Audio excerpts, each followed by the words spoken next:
खुलुमबाय आंनि नायगिरि लोगो नोंथांमोन। दानिया नायलांदो भिडिअखौ दानालासे। आं बुटखौ सुनानै फोरानना दोनखादोंमोन। दायो आं बेखौ एवनोसै। आं दिन्थिबाय थायाखै सुनानै फोराननायखौ। दायो आङो सारायखौ फुदुंना लाग्रोनोसै। सारायखौ एसे गुदुं खालामनानै लानांगौ। दायो साराया दुंबाय। आं संख्रिखौ होनोसै।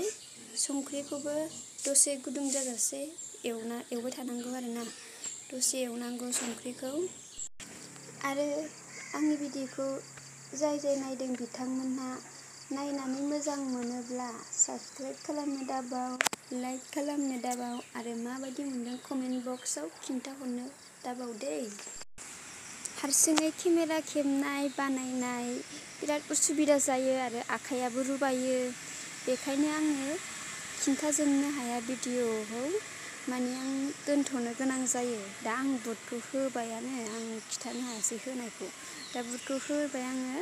बेखौ एरबाय थानांगौल' आरोना। जेबो खालामनांला, जेबो होनांला। खालि एरबाय थानांगौ बेरजासिम। बेरागौमानि एरबाय थानांगौ, एरबाय थानांगौ। खालि एरबाय थाल'।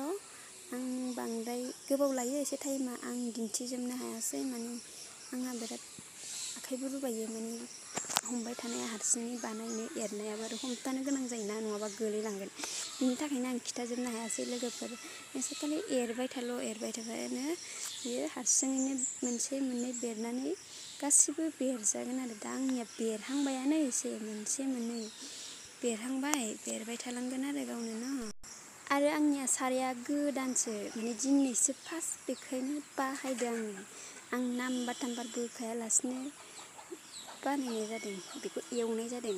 थारमाने मोजां नुथों होननानै एसे जाबायानो नै जाथावथावनो। आं बिराद मोजां मोनखायो बेखौ जानो। बेनिखायनो आङो नोंथांमोनखौबो बानायनानै जाथों न'आवनो।